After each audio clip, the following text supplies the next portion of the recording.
You're good. All right. Hi. Good evening, everyone. I'm so excited. We're here for the winter series of Odunde 365. I'm so excited. This is our first one kicking off our winter series. We have Dr. Elena McDonald, one half of the twin sister docs. Her sister should be joining us momentarily. But we're just so excited. I know. Here's our sister, Delana. She's here. There we are. There's my twins. So I know you're coming in from work, coming in from your practices. Look at Delana. I'm here. So listen, this is this relaxed conversation. We're going to talk to you two. First of all, get a brief history about you guys, who you are, where you come from, and then everyone's been asking me, Boomy asked me about COVID and all that. So we're going to say it's a very relaxed night of just information and people knowing your history and where you come from. So Dr. McDonald, Dr. Wardlaw, who would like to start first? Please give everyone a brief history, where you grew up, public school, Central, high school. I'm class of 282. But tell us a little bit about yourselves. So I will start first. I'm Dr. McDonald. Thank you so much for having me. Yes. Boomy, it's a pleasure to come on the show. And Dr. Wardlaw and I, we come from humble beginnings. We are from North Philadelphia. We are from the Strawberry Mansion section of Philadelphia. We are proud graduates of Central High School. We are the 251st class. Unlike Boomy, 282, we're 251.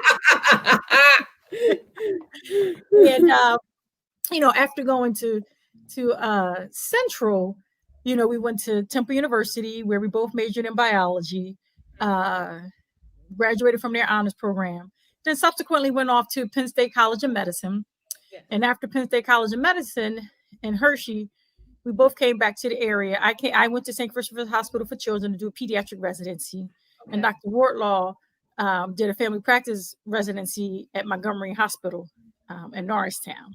Okay. So that's pretty much our background. And we are I am a board certified general pediatrician, and I am currently the owner and chief medical officer of 3 outpatient pediatric practices in the Philadelphia area. Not 1, not 2, but 3. Thank you.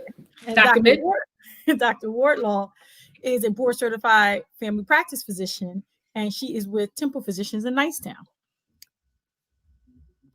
And I will let Dr. Wardlaw hop in. Yes. So that is Dr. McDonald talking about a little bit about our humble beginnings. And aside from practicing medicine, Dr. McDonald and I have formed a platform that we call Twin Sister Docs. Of course, we are identical twin sisters. And the platform of Twin Sister Docs is based upon 3 T's: trust, translate, and transform. And those 3 T's basically translate into, as trusted messengers, we really advocate. We advocate for our patients, to teach our patients to become advocates for themselves. It translates into action. Patients become active in their health care, and that translates into transformational outcomes. So yes. 3 T's: trust, translate, and that leads to transformational. So that is our 3 T's. That is our platform. We promote health and wellness and patient advocacy, and we recommend, we advise patients to make sure that they are being active participants in their healthcare. They're speaking up, they're asking questions, they're understanding what's going on, so that they can have better outcomes, so that they can have, better control of their diabetes, their high blood pressure, their cholesterol, their heart disease. Because unfortunately, we know that African Americans, it's a challenge. It is a challenge on many levels to be able to obtain adequate health care. So our goal is to advocate and advocate for our communities and continue to educate, so that we can have patients do that on their own as well. Right. And we give basic general information. And we want you to take that basic general information to your physician to start a conversation. Mm-hmm. For example, hey, doc, I heard these twin sister docs talking about colonoscopies. I'm 45 now, and I hear that the age for African Americans has dropped to 45. So let's have a talk about when I'm going to get my colonoscopy. Same thing for mammograms, you know. So the goal is for us to give you that general knowledge in order for you to be able to go have a conversation with your physician. And I think that's so key because so many people, just be honest with you, some people are very scared to approach their doctor. They don't think their doctor's approachable. And it might not be the doctor, it might be them just being self-conscious or scared. You know I tell sometimes my neighbors, ask the questions, what you want to know. Don't be scared. They're your doctor, you know. So how would you tell people to be more transparent with their doctor? Like, you know, they're feeling something, say it. Because a lot of people are scared to. So basically, as I tell all of my families, all of my patients, I'm a general pediatrician, so I start from 0 through 21. But what I tell my patients is, in order for me to be able to help you, you have to tell me everything. Yes. Because for physicians, 90% of my diagnosis and treatment plan is based off of my history and my physical. So you have to tell me everything. Don't leave anything out. There's nothing that's going to surprise me. I have been in this profession for 20 years. I am a professional. Amazing. It's a no judgment zone. The only way we can help you is if you give us all of the information, and then that way we can help you the best way possible. Yes. And I have to say, it is a no judgment zone. We are not here to pass judgment on you, but we need the information so that we can make an accurate assessment, so we can make a proper diagnosis to provide a proper treatment plan. And you should be a part of that treatment plan. You should be a part of the team. Now, again, I'm here to give my professional advice. So you may make some suggestions, and I'll say, okay, yeah, that sounds like a good suggestion. But you may make some suggestions that are not professionally sound, and I might have to say, well, you know, Ms. Williams, we can't give you an antibiotic for that virus because antibiotics don't work for viruses. But, you know, I can give you something to help you feel better, but you don't need an antibiotic. So it's all about asking questions and making sure that your voice is being heard, making sure that you understand what is going on. Because if you understand, then you're more likely to follow the plan and more likely to have a better outcome. Again, it is my job to make sure that the patient understands what's going on. So please ask. I'm sorry, cut you off. Go ahead, Dr. Wardlaw. I'm sorry. I said, so please ask. It's my job to make sure that you as the patient know what's going on. There isn't any question that is off the table or that is inappropriate. And I'm a family medicine physician, so I treat all generations. I treat multiple generations of multiple families, which is really one of the joyous things about my job. I'll see 5 generations from one family. So it is, it's, you know, and it's important to be able to have those conversations with your physician. So tell us, what happened growing up? What made you growing up want to go into the medical field? So for me, Dr. Wardlaw, I initially thought I was going to be an elementary school teacher, but then I realized that I really didn't have a skill set to teach small children. So then which I still do every day in life, I assess my skills, I assess my strengths and my weaknesses. I realized that I had a strong skill set in math and science. But what really drove me to go into medicine was that Dr. McDonald and our maternal grandmother died of breast cancer at the age of 53. We were 8 years old when that happened. And right now, I mean, I don't want to say how old I am, but, you know, a couple of years older than what I am now, or what we are now, right? Yes. And I didn't realize what grandma died of until I was in high school. And when I realized that she died of breast cancer, I realized that she had both her breasts removed, she had bilateral mastectomies. She died at 53 of a condition. Had it been diagnosed at an earlier stage, she would have had a higher chance of survival. So that is what drove me to go into medicine. Wow. And Dr. McDonald?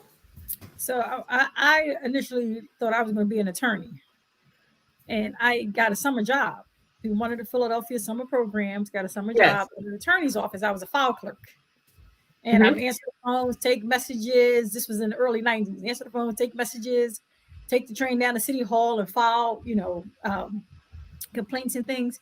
And then I realized that that's not what I wanted to do.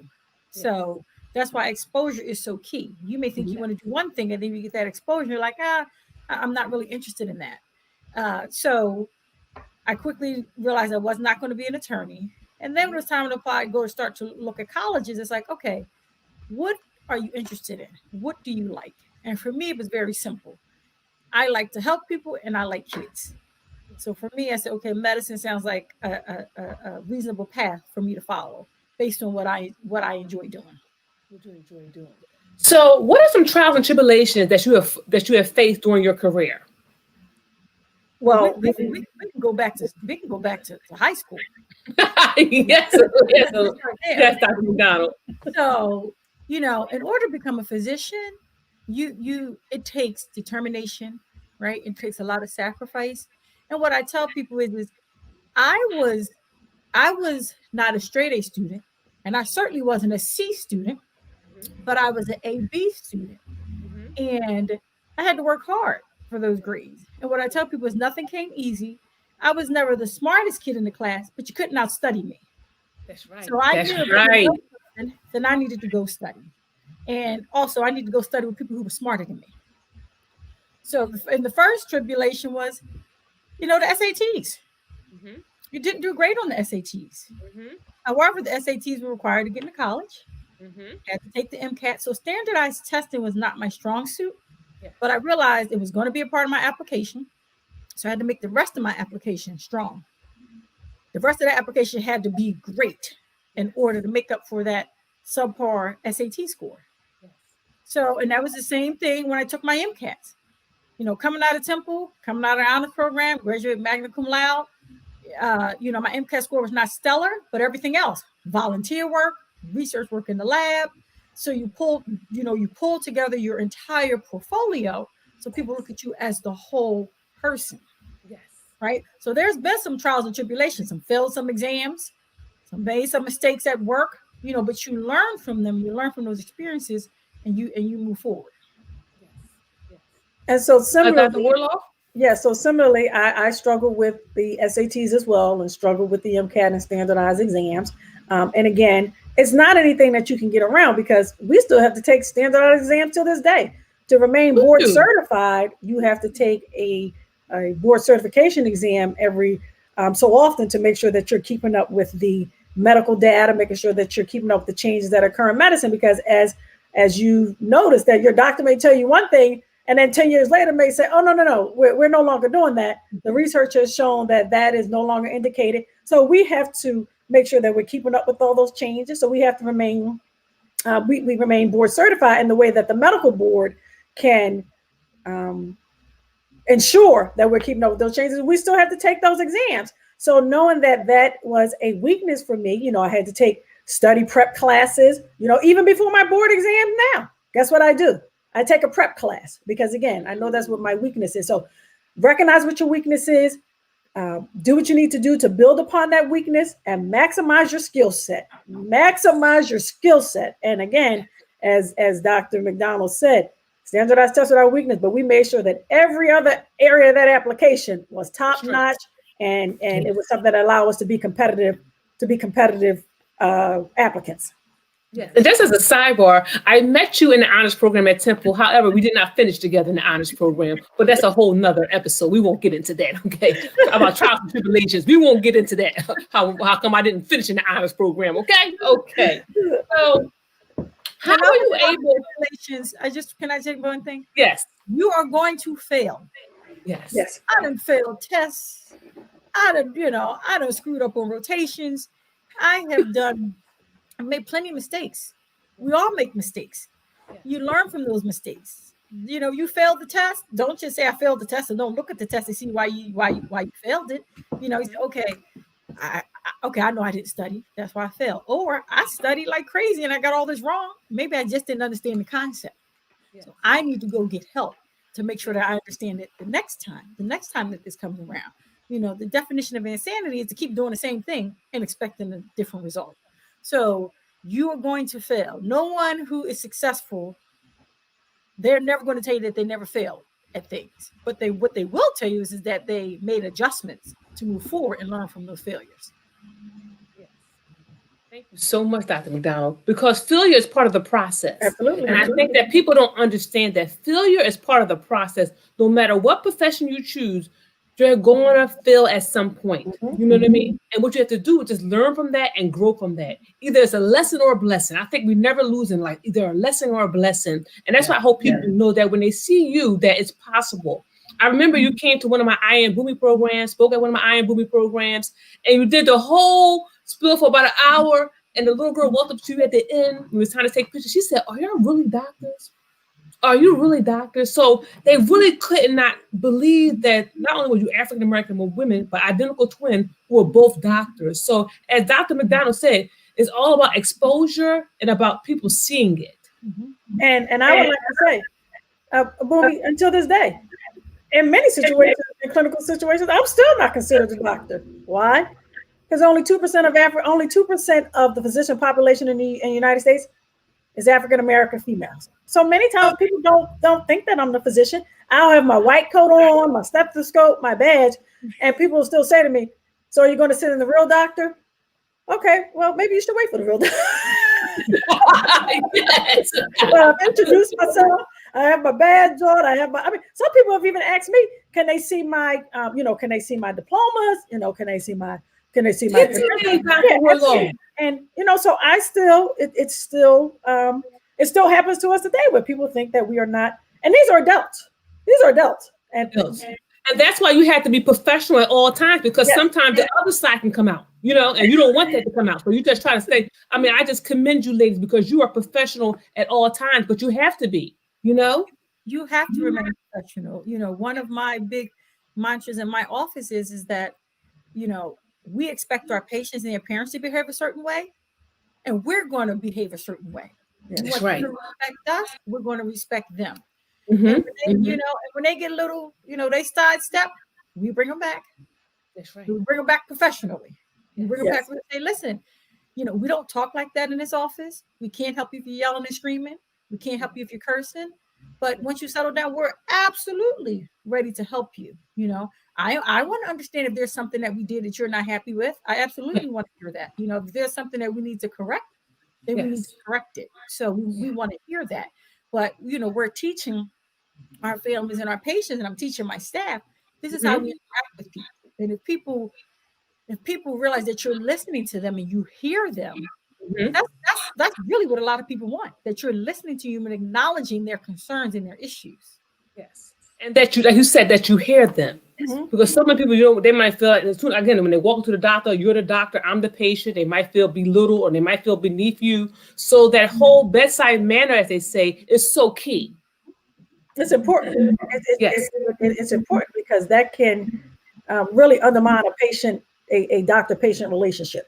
So it is very important, and we have to make sure that we are demonstrating an appropriate bedside manner so that patients can feel comfortable. Now, some patients still might not feel comfortable based on who you are, and sometimes or some older men don't feel comfortable with having a young female doctor, and that's okay. And I always tell patients, if you do not feel comfortable, then I strongly suggest that you find a new doctor, because my job is to help you, and if you don't feel comfortable, then you're not likely to divulge all the information that I need to help you. And I'm not offended. I'm not offended at all. People have their preferences, and that's okay. And but it's important to be able to make sure that I'm demonstrating a professional bedside manner, but not to the point where I'm so stringent where the patient is feeling uptight and then they can't voice their concerns. They can't voice their concerns. So, ladies, doctors, you wear multiple hats. You're doctors by profession, your mothers, your wives, your sisters, daughters. How do you find that balance? And what would you suggest to people listening? How do you find that balance between work and personal? Well, I'll tell you, the kids keep you balanced. The kids keep you balanced, So I will tell you, when you're working hard, and before I had children, it was nothing for me to stay late at work. Yes. But then when I had kids, I had to prioritize. Okay, I need to get out of the office.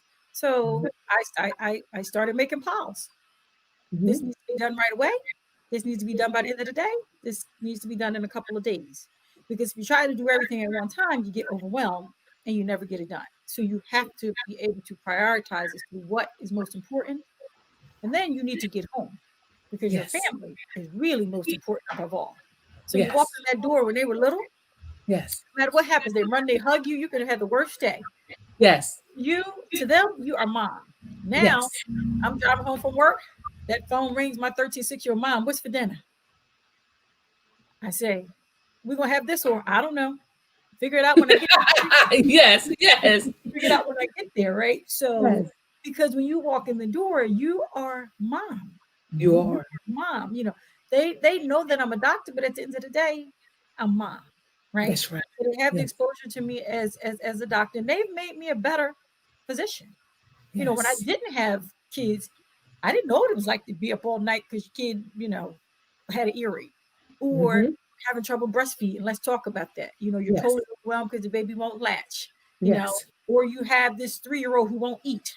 Yes. They won't eat the healthy food, but they're eating all the junk food. So let's talk about that, right? Or talk about your teenager, right? Yeah. And I learned things, even talking to my families about, we'll talk about COVID later. But what I learned was when we were home virtual school, realized I wasn't a teacher. 2, well, I tell my kids, listen, when you go to school, you don't go to the lunchroom every class. Yes. You in my kitchen every hour. You're hungry. So I tell my parents, listen, put healthier options around the house because they're going to eat. So just put healthier options around the house for them, fruit, water, low fat snacks because they're going to be looking for something to eat, but you kind of learn these things as you live them. I didn't see my kids doing that. I wouldn't have realized that that's what a lot of households are experiencing. Yes. Absolutely. And I would like to say that, you learn how to prioritize, and you learn that in medicine and medical school very well, because medicine is the volume of material that you have to get through is insurmountable. So you have to prioritize, and you learn that that skill set. But you also have to, when you are thinking of going into the medical field, thinking about what field you can go into, which will allow you to be a mother that can also attend parent teacher conference, the baseball games, the practices, the school musicals, things of that nature. Now, there are some fields of medicine where it's not as easy to do that. So you really have to look at and assess each situation and see which career path you're going to take, because that can also have an effect on which career you go into. I know that weighed heavily on the career path that I chose, because I want to make sure that I get home every night. I don't want to be home at Thanksgiving dinner and my pager goes off and I have to run out and leave and go to the hospital. So it allows you to be able to make decisions and just realize what is important, and it will drive which direction that you may or may not go in. And Dr. Wardlaw's right, because Yes. every T-ball game, every baseball game, every basketball game, the like you said, the holiday pageant, my kids expected me to be there, and I wouldn't have it any other way. Yes. My youngest son, Mom, you were late. I know, but I'm. They have those expectations. Yes. And again, they are number one. So if you have, parent teacher conference, like my oldest son told my youngest son, oh, she makes them all. Yes. Yes, I do. But they know when they look up, they know that they're going to see us. They know that they're going to see their mother and their father waving to them, smiling at them, and recognizing their efforts. And that's important at the end of the day. And that's what the children are going to remember. The time that we spend in. But I know we talked about our children, we talked about our husbands, but what do you do for your downtime? What do you do to rejuvenate your spirit? What do you do to recharge your phone just for you? And so that, because sometimes we as women, we might feel selfish to say, oh, that's going to take some time, go give me a spa, go get my nails done. What do you do to regenerate your soul? Well, number one, I sleep. And 2, I make sure that I have learned that I have to take time out to be able to relax and to be able to, it's okay to be able to hang out with my friends and have a girls' night. It's okay to be able to have a karaoke night and be able to have a game night. So those are things that help to rejuvenate me. When you have smaller kids in the house, it's harder sometimes to get away with you and your significant other. And, now it's still a challenge sometimes. But, my husband and I are making a point to make sure that we spend that time together, so that, things aren't always so hectic and running from here to there and from point A to point B. But so those are the things that I do. And I also, I work out as well. Exercising is one of the things that I do. I wish I could read a good book. I haven't read a good book in ages, but that's one of my goals this year, to start reading books again. I've been, been reading journals and medical texts and textbook and homework. Yes. So I'm hoping to get back to reading for leisure again. Yes. And for me, I like to exercise. So, I try to get up and work out, as I say, before the house wakes up. Okay. I work out in the morning. Usually Monday through Fridays, I'll try to work out most days. And it's in my basement just to kind of clear my mind, get the day going. Because once the day goes, you find yourself ripping and running. Yes. And the one thing I will say, the one thing that did come out of COVID is it forced us to stay home. Stay home and slow down. And slow down to a certain degree, even when we couldn't recognize that we needed to slow down ourselves. We needed somebody else to come in and say, don't leave that house. Stay home, and settle down. I would like to, I said I'm going to start knitting, picking up. Okay, Dr. McDonald, we're knitting now? Okay. Scarf, might have a new scarf in a year. Give me till December. But trying to find time for yourself, because you do find yourself being pulled in so many different directions. You need to find that time to just relax and find something that you enjoy that helps you settle down. That is so great to hear. A couple more things. What advice would you give your 18-year-old self? What advice would you give your 18-year-old self now that you have come to the beautiful age that you are? I'm not going to put your business out there. What I would tell my 18-year-old self is, number one, don't jeopardize your job, your career for other people. People may come along and say, "Oh, you got this new job. Can you hook me up?" No, because if they're your friend, they shouldn't be asking you to hook you up. Okay, right. I got to worry about that too. Lost my job when I was a teenager, trying to give, trying to hook my friends up. Lesson learned. Right, but I learned that lesson in my teenage years. Yes, I learned that lesson in my 30s. Right.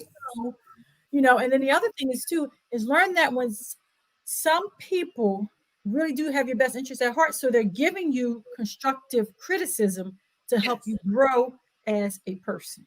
Yes, to help you grow as a person, and also don't be afraid to ask questions.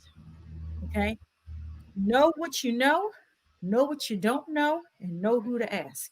Okay.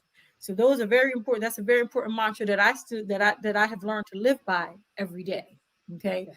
So, and also too, never compromise yourself. Stay true to who you are.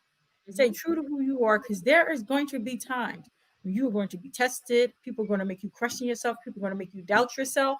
Yes. But remember who you are. Remember where you came from. And you fall back on that. So for me, I wish I had, and I didn't learn this until I was far into my adulthood. I can't come out of my comfort zone to make you feel comfortable. So if there's a situation that I'm put in and I feel like it's uncomfortable, it jeopardizes my morals and my integrity, I'm not going to do that, because it helps you to achieve something that you're going to achieve. And most of the time it's something temporary on the other person's end. But I'm not going to come out of my comfort zone. It doesn't mean that it's about being, being mean or being, arrogant. But you have to make sure that you're not doing anything to jeopardize yourself, because people will actually do it. And you just have to make sure I can't come out of my comfort zone to make somebody else feel comfortable. Two, and I wish I had learned that a whole lot earlier on in my life, right? And then also making sure that as you go through your journeys, you'll have failures, you'll have successes, but you have to realize that you have to be able to choose people who support you. Sometimes people are not always happy for you in your journey. Make sure you have people who are going to support you, because you'll have people who you'll get places and they'll challenge you. Oh, you're here for affirmative action, or you took somebody else's spot. You're really not supposed to be here. And that happens a lot of time in professional schools and different colleges and things like that. Know that you had to work twice as hard to get there as an African American. So don't ever doubt that. But two, also realizing that sometimes people in your community may start to question you as well. Why don't you hang out with us anymore? Or you think you're better than us now? So you have to really not allow that to get to you. Realize that you have a goal that you're trying to achieve, and you are setting your goals so that you can do that. So You can sometimes have it coming from you from both ends, even family members. They will expect you to do things that that you realize that no, that's not. I'm learning. You know what I'm really learning? Because y'all taught me this. And I'm not ashamed to admit it. It's the sometimes you gotta look at people. Because your first reaction is just the caca. You can't do that. You gotta get now you just gotta okay. Yes. Sit with it. Yes. And I'm gonna get you, but I'm gonna sit with it. Yeah, so those are things that I wish I had known earlier, and also and we can talk about this a little later. Making sure that you find a mentor, someone that can help you guide you through the process, because a lot of times, especially in medicine, there's not a lot of folks that look like us. So mentorship was key for Dr. McDonald and I, making sure that and the medical societies and the student national societies. Those were key for Dr. McDonald and I to have exposure, because we were the first physicians in our family. And again, that mentorship was key. And that is why Dr. McDonald and I, it is important for us to provide mentorship as well. Because if people see it, they can be it. Absolutely. You understand? So let's just talk about, we're going to pivot a little bit. Now we're going to talk about the pandemic. Because a lot of people want to know about the pandemic. They want to ask you about the vaccine. I tell people, if you have any questions, please put it in the comments and we'll ask the wonderful twin sister docs. But let's talk about this pandemic. How has this pandemic changed your profession? Well, for one thing, we had to pivot very quickly in March when this pandemic really caught us off guard. And one of the major things that we had to do is we had to transition to telephone medicine or telemedicine, where traditionally, you're seeing patients in the office, but we had to transition very quickly to decrease exposure in our offices. So that was one thing that we had to do. And also we had to transition to making sure that people, even though they're afraid of the pandemic, as this pandemic has gone on far longer than any of us had expected initially, really focusing on patient care and making sure that patients are taking care of their health during the pandemic. Many people, initially we were telling people, don't go to the hospital unless it's an emergency, delay all your elective procedures and your studies and things of that nature. But we've really had to regroup with that, because again, we've been in this pandemic for 9-10 months now, and we have to make sure that people are getting back on getting back to their health, to taking care of themselves. So the pandemic also exposed that mental health has become a really challenging issue for many people. And for the African American community, mental health, sometimes speaking about it can be taboo, which it shouldn't be. Everybody experiences stress. Everybody has challenges going on in their lives, and to reach out and ask for help to be able to cope with those stresses and their challenges, there's nothing wrong with that. And we have to be able to be okay with doing that. But I think that the pandemic has allowed people to open up a little bit more about that, which is a good thing, because it has affected everybody. And Dr. McDonald can talk more to this about it's affecting children, it's affecting the elderly, because they can't have visitors at their long-term facility cares. Isolation. Yes. Dr. McDonald and I haven't been able to see our 92-year-old grandfather. We haven't been able to see Grandpa since March. So so it has really opened up. But sidebar, Grandpapa's in good hands. Yes, Grandpapa's in good hands. He with my aunts. I ain't gonna talk about aunts, but he with my aunts. He's in good hands. We know Grandpapa's in good hands. Grandpapa's in good hands. And so it just really opened up the door. And I think that it was a good thing to allow people to realize that having mental health issues it's okay. It's okay to talk about them. It's not taboo. It doesn't mean you're crazy. Oh, I don't want to go talk to that doctor. I'm not crazy. What is crazy is when you know that there's an issue, you don't address it. So those are some of the things that I've learned during the pandemic. Okay. Dr. McDonald? And same thing to piggyback on what Dr. Wardlaw is saying is that we've had to learn how to live within this pandemic. Mm-hmm. And for us, we had to quickly pivot to telehealth. We shut our operations down by 80%. We usually, each office has about 10 people. We dropped our staff down to 3 people in the office a day. Everybody else worked at home. And we were only doing physicals for patients 2 years and younger. Mm-hmm. we rescheduled everybody else, and then sick patients we tried to do on telehealth. Okay. Or we brought the patients in the office that we could not manage over telehealth.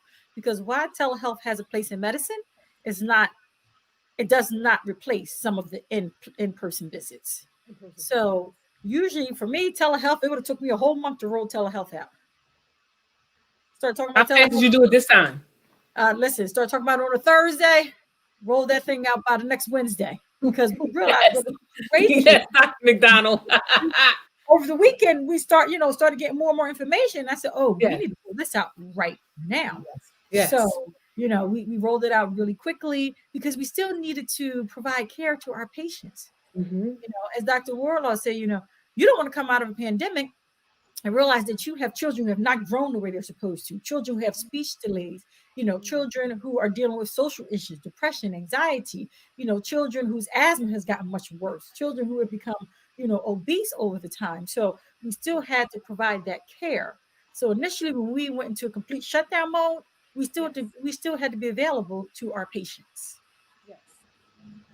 So, Dr. McDonald, Dr. Wardlaw, because so many people are struggling now, how do you do telehealth for people who might not have internet access or who don't have a phone? Are some people going to be able, I don't want to say, for lack of better words, fall to the wayside, and then you won't see them until your office is open back up? How do you deal with that? And something else that goes exposed, digital divide, right? Digital divide. People who don't have access. So you try to do the best that you can. You try to assess them by the phone. You can't assess them over the computer. And if you feel like you really need to bring them in, we bring them into the office. But remember, the initial goal was to decrease exposure for everybody. Yes. You were just as likely to be exposed in your doctor's office as you were, at any other location. So we really had to work on that. So, trying to make sure. Part of the issue is if I had grandparents who were taking care of their kids, they had a phone, but they didn't know how to use it. They didn't know how to turn their cameras on. They didn't know how to turn their microphones on. So trying to work with them. And I remember one story, the grandmother kept saying, I could hear you, Dr. McDonald. You kept saying they need a young person to help them get the camera on. That I can hear you, and I could see you, but you couldn't see or hear me because her microphone was off. Her video was off. So trying to teach the patients how to use it, right? So it's just been a growing phase because it affected everybody all at one time. So we just had to learn through it. We had to learn to work through it, Elderly patients, they learned how to use that because they use it for their choir rehearsals. They use it for church services. So they really learned how to use the technology very quickly. But the digital divide, that was definitely exposed in medicine as well. And then unfortunately what that meant was we had to pivot to a traditional phone call, where that wasn't ideal, but you have to adjust. You have to make the adjustments.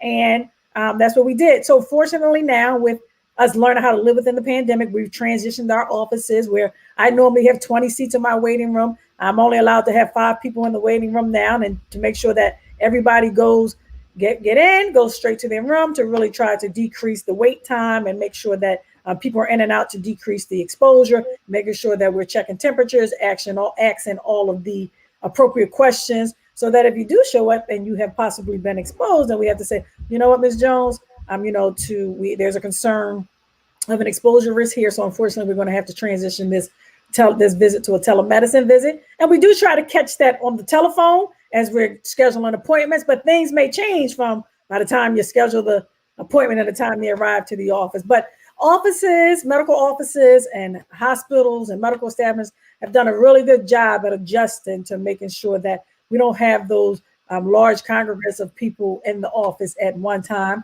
which does mean that it slows our schedule down because you can't have as many people at once. But it's okay. We have to adjust. This is life. This is life. That's right. And just to piggyback on what Dr. Wardlaw said was, if people didn't have their, couldn't get their technology together, you had to go old school. We had to go back to what we did a couple years ago. We didn't have telehealth. When I talk to my patients over the phone, I'm painting a picture. I'm painting a picture of what the patient actually looks like. I'm asking the questions to get the information that I need to paint a picture. And if I don't like the picture that's being painted, I need to see you, or the emergency room needs to see you, or the urgent care needs to see you. So you have to really rely on your skill sets to put into certain situations to get the information you need to make the assessments that you need to make. Wow. So we have a question from Nicole Bolt Anderson. She wants to know which vaccine is better, Moderna or Pfizer?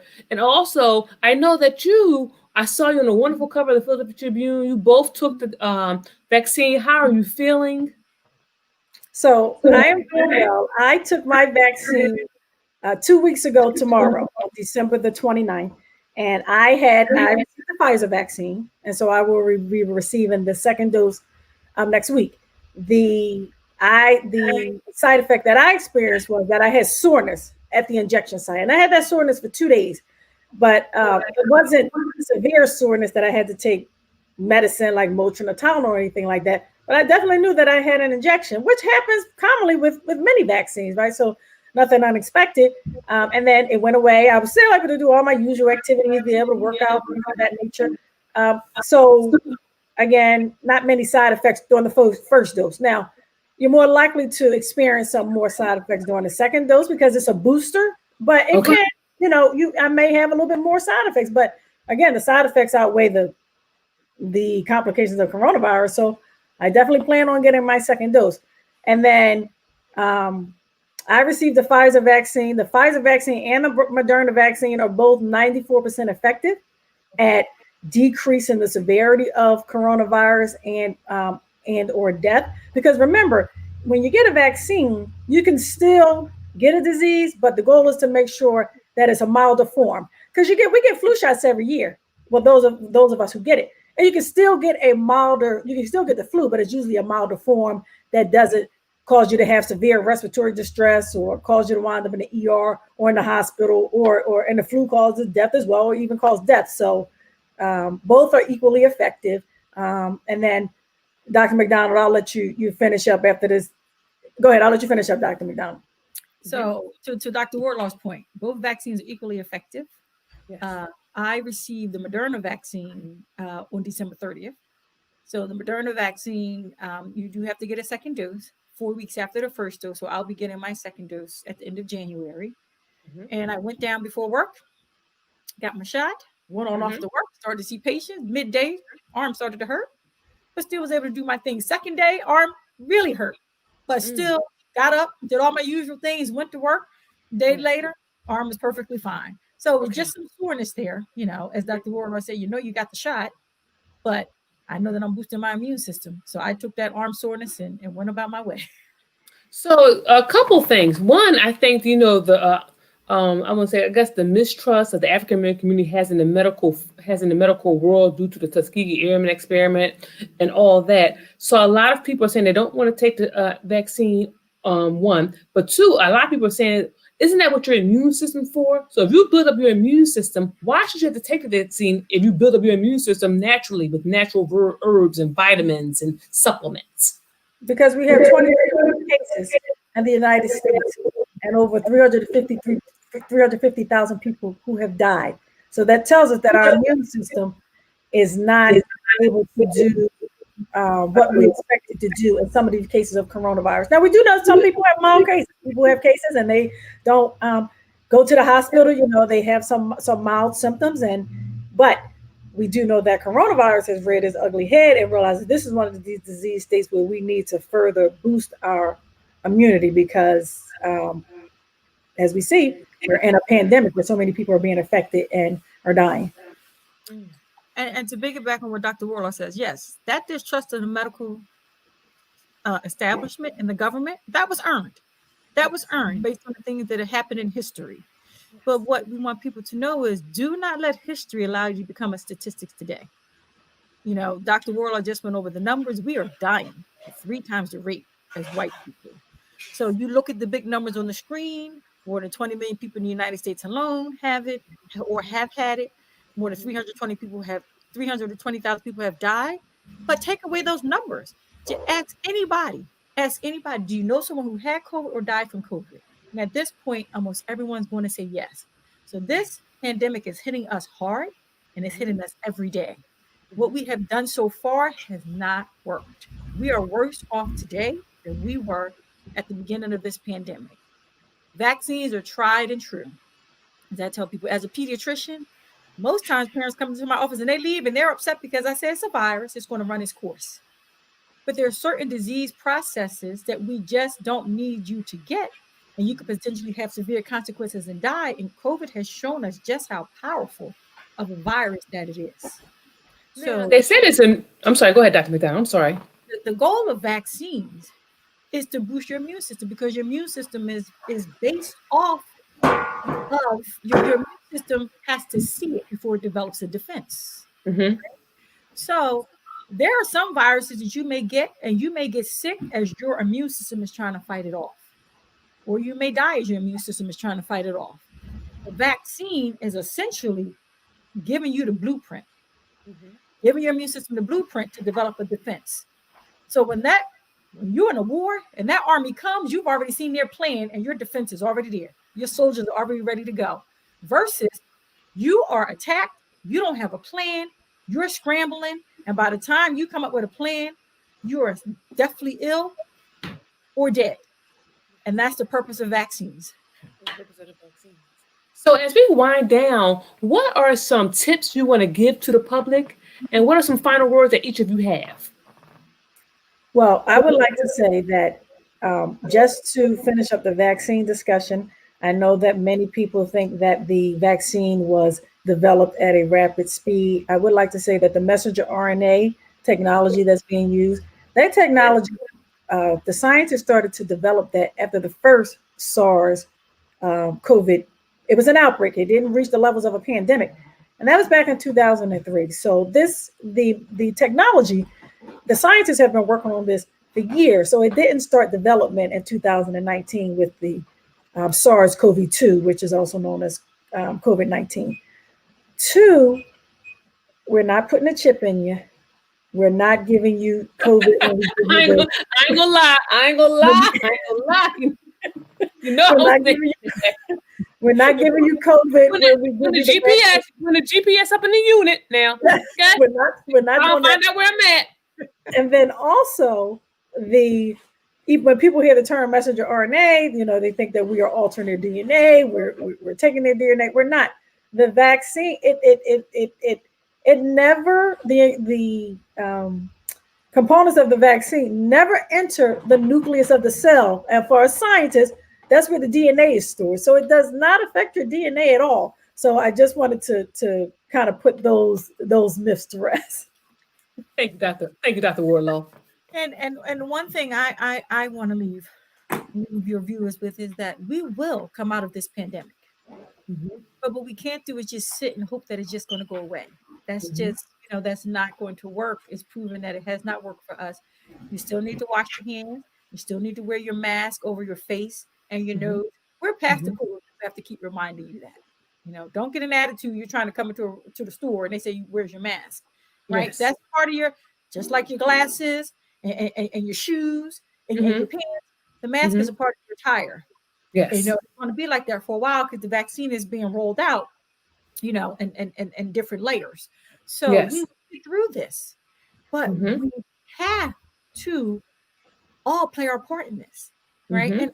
And we get it. We understand the distrust of the medical system. We understand the implicit bias that goes on. You go into a hospital, you don't get the same care that your non-African American counterpart clearly got, which was the standard of care. We understand that, but we want to get through this virus. We want to survive this virus. We want to improve our overall well-being. So hopefully when this next once in a lifetime virus come through, we're likely not going to be here, but we want our children, we want our grandchildren, our great-grandchildren to be prepared to fight such a virus. Thank you so much, Dr. McDonald. Thank you so much, Dr. Wardlaw. I know you had a long day at work, and for you to come and be on this platform, not only educate the community, but educate the public about your history. I want people to know that a lot of people see you, and Dr. Wardlaw, Dr. McDonald, you make it look very easy. You make it look effortless. My mother used to say, you are the best at what you do, and you make it look effortless. You make it look effortless. Being twin doctors, like you just, like Penn State just called you and said, come pick up your degrees, right? And so, but you do a wonderful job, an eloquent job in regards to just educating us. So people can follow you at Twin Sister Docs on Instagram and Facebook. Please follow them, everyone. They have a lot of stuff coming up in the future. I'm so happy. I'm just excited to see what you have in the future working with your twin sister docs. I want to ask one more question. They said there's a new strand of the COVID. So how effective will the vaccine be if you have a new strand of it? It's a very excellent question. Excellent question. And what the research has shown thus far is that viruses mutate all the time. So the coronavirus has been mutating all along. It has had more than 50,000 mutations since we first realized, that we were dealing with the COVID-19. Some mutations, they occur, they don't cause any changes, right, or make a difference. This last mutation that really started, they picked it up in the UK a couple months ago, is more contagious. So that means more people have the ability to spread it and other people can catch it, but it's not more deadly. And the research thus far has shown that it is not resistant to the vaccine. So as of today, the recommendation is to still get your vaccine. Okay. And let me just say, to add on to that it may, and say mutations occur, and it could potentially mean that it may become a seasonal vaccine, just like with the flu. The flu mutates all the time. That's why we have to get a yearly vaccine or a seasonal vaccine. And based, as we continue to go through this coronavirus pandemic, it may be determined that we have to get a seasonal vaccine of COVID. So we'll see. But right now, and as Dr. McDonald said, the research has shown that the vaccines are still effective against the mutant strain.